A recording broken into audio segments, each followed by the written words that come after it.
আমাদের সমাজে এটার প্রবণতা অনেক বেশি।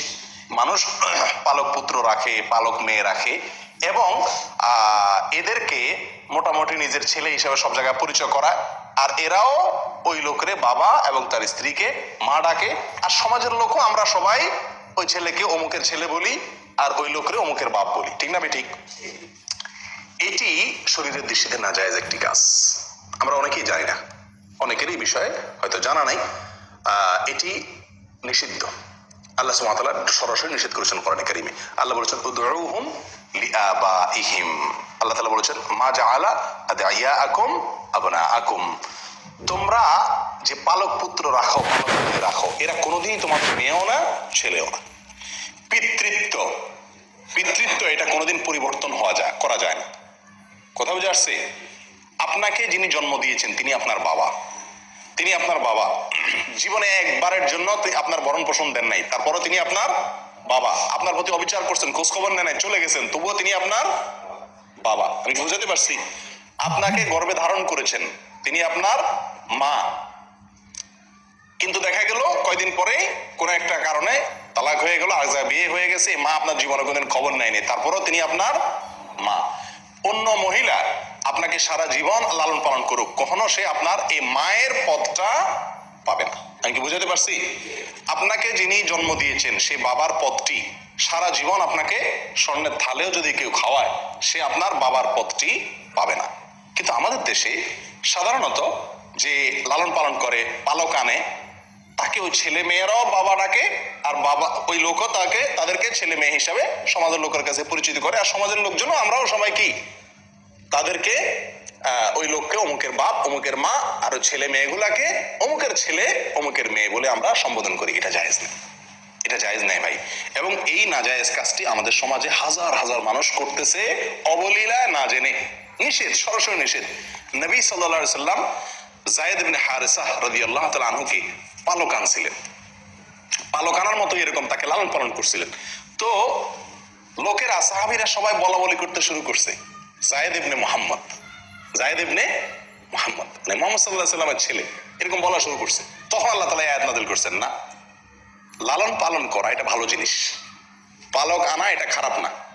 বিশেষ করে যদি পালকটা এই জন্য আনা হয় যে আপনি একটা শিশুকে কি করলেন, ভরণ পোষণের ব্যবস্থা করলেন, তার অভিভাবক হলেন, তার পড়াশোনার ব্যবস্থা করলেন, তাকে শিক্ষিত করলেন, তাকে বড় করে দিলেন, লালন পালন করে দিলেন, এটা ভালো কাজ। বিশেষ করে যদি কোনো গরিবের সহায়তার জন্য হয়, অথবা কোনো ছেলে মেয়ের মা বাপ নাই বা তারা খরচ দিতে পারে না, এক্ষেত্রে যদি আপনি লালন পালন করেন, এটা অত্যন্ত কি ভালো কাজ। কিন্তু আপনি লালন পালনের বিনিময়ে কখনো তার বাবা হতে পারবেন না, আর ছেলেও আপনার কোনোদিন ছেলে অথবা মেয়ে আপনার কোনোদিন মেয়ে হতে পারবে না। আমি কি কথা বুঝাতে পারছি? এটা সরাসরি নিষেধ করেন না। নবী সাল্লাল্লাহু আলাইহি ওয়াসাল্লামের বেলায় এই সুযোগ হয় নাই, তাহলে আমাদের বেলায় কি সুযোগ হওয়ার সুযোগ আছে? আর নাই, কারোর জন্য নাই। এখন কথা হলো, আমাদের দেশে যে পালক পুত্র পালক মেয়ে আনে, বেশিরভাগ মানুষ আনে কি জন্য? নিজের হয়তো ছেলে হয় না, মেয়ে হয় না, যার ছেলে হয় না সেটা ছেলে আনে, যার মেয়ে হয় না সে একটা মেয়ে আনে, যার কিছুই হয় না সে ছেলে মেয়ে একটা কিছু আনে, ঠিক না বেঠিক? আমরা আনি নিজেদের সুবিধার জন্য, ওই বাচ্চার সুবিধার জন্য আমরা আনি না, ঠিক না বেঠিক? এখন যদি বাপই না ডাকে, মাই না ডাকে, তো আর লাভ কি? এরকম একটা ভাব থাকে না? জায়েজ নাই। এখন আপনি কি করবেন সেটা আপনার বিষয়। বাপ মা ডাকা কি নাই, জায়েজ নেই। এবং এই নাজায়েজ কাজটি অবলীলায় আমরা হাজার হাজার মানুষ করছি। একটি মাসআলা গেল। এখানে প্রসঙ্গে আরেকটি কথা বলতে চাই, অনেক সময় পয়সার বিনিময়ে আনা হয়, খেয়াল করছেন আপনারা? যে গরিব মানুষ তার বাচ্চাটা কিনে নিয়ে আসে, এটা আরেক হারাম কাজ। মানুষ ক্রয় বিক্রয় করার কোনো অধিকার ইসলাম আপনাকে দেয় নাই। যে মা বিক্রি করছে, যে বাপ বিক্রি করছে, তারাও কবিরা গুনাহ করছে, আর আপনি এটা পণ্য নয়, আপনি কিনছেন, আপনিও গুনাহগার। আমি কি বুঝাতে পারছি? হ্যাঁ, সে তার সন্তানটা আপনাকে লালন পালন করার সুযোগ দিছে, আপনার কাছে আছে, সে হিসাবে আপনি তা কি করলেন?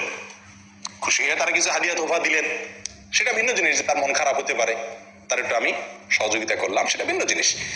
কিন্তু এর চাইতে বড় বিষয় হলো, আপনি যদি 1 কোটি 10 কোটি 20 কোটি 50 কোটি না সারা পৃথিবীও দিয়ে দেন, কাকে? ওই সন্তানের গর্ভধারিণী মাকে, তার জন্মদানকারী বাবাকে, তবুও আপনি কোনোদিন তার বাবা এবং মা হতে পারবেন না। এই সুযোগ নাই। মনে চাইতেছে বাচ্চা পালন করার, পালাতে বাধা নেই, কিন্তু বাবা হতে পারবেন না, মাও হতে পারবেন না। দ্বিতীয় কথা হলো, এই যে সন্তানটা, এই সন্তানটা বড় হইলে, ছেলে হইলে ওই যে মহিলার ঘরে লালন পালন হয়েছে সেই মহিলার সঙ্গে তার পর্দা করা কি ফরজ, কারণ এই সন্তান তার কি না, পেটের সন্তান না।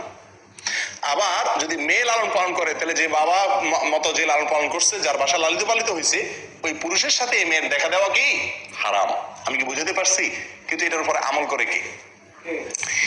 এখন কথা হলো, একই ঘরে থাকলে এই ছেলেকে এই মেয়েকে সারা জীবন লালন পালন করলাম ছেলের মতো মেয়ের মতো করে, তার বাপ মা খুশি হয়ে আমার কাছে লালন পালন করার সুযোগ দিছে, তো এটা কিভাবে সম্ভব যে তার সাথে পর্দা করব? আপনি তার সাথে পর্দা না করতে চান, এই ছেলে যখন ছোট ছিল, এই মেয়ে যখন ছোট ছিল, তার উপায় হলো তখনই তাদেরকে আপনার স্ত্রীর দুধ যে কোনো ভাবে চিবিয়ে চাবিয়ে কোন রকম দুধ খাওয়াই দেন, তাহলে আপনার দুধ সন্তান হয়ে গেল, এই ছেলে আপনার কি হয়ে গেল। এখন আপনি বাবা মাও বলা যাবে, আবার কি দেখাও দেওয়া যাবে, কারণ দুধ সন্তানের সাথে দেখা দেওয়া যায়। কথা বুঝতে পারছি? ওই মহিলার যদি দুধ না থাকে আপনার বোনের দুধ খাওয়াই দেন, কথা বুঝে আসছে? এক কথায়, অথবা মহিলার বোনের দুধ খাওয়াই দেন, তাহলে অন্তত মহিলার সাথে দেখা দেওয়ার সুযোগ হবে।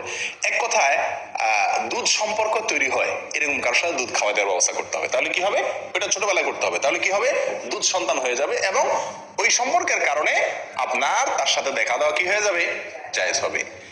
নাম্বার 3, সম্পত্তির মালিক এটা কোনোদিনই হবে না, এই সুযোগ দুধ সন্তান হলেও হবে না। আমি কি বুঝাতে পারছি? আপনি এত কষ্ট করে ছেলে পারলেন মেয়ে পারলেন, আপনার যত সম্পদ রেখে যান, এক আনি সম্পদ, এক বিন্দু সম্পদে এই বাচ্চা পাবে না শরীয়তের হুকুম অনুযায়ী। আপনার যদি কোনো সন্তান না থাকে আপনার ভাইরা পাবে, বোনরা পাবে, এই সন্তান কিছুই পাবে না। কথা বুঝছেন? কারণ সন্তান পাওয়ার জন্য রক্ত সম্পর্কীয় আত্মীয় হতে হয়, এই ছেলের সাথে আপনার রক্তের কোনো কি নেই, সম্পর্ক নেই। আমি কি বুঝতে পারছি? হ্যাঁ, যদি রক্ত সম্পর্কীয় হয় তাহলে আবার সেই হিসাবে পাবে, সেটা ভিন্ন জিনিস। কথা কি বুঝতে পারছি? হ্যাঁ, এখন যদি আপনি বলেন যে সারা জীবনের লালন পালন করলাম এ কিছুই পাবে না, কেমনে হয়? তাহলে আপনি একে জীবদ্দশায় যা মনে চায় তাকে কি করতে পারেন, দান করে দিয়ে যেতে পারেন। আমি কি বুঝতে পারছি? কারণ ওয়ারিস ছাড়া অন্য কাউকে জীবদ্দশায় নিজের সম্পত্তি তারা কি করে দেওয়া যায়, দান করে দেওয়া যায়। তাহলে 3টা সমস্যার কথা বলছি, 3টা সমস্যার কি আছে, সমাধান আছে, বুঝতে পারছি?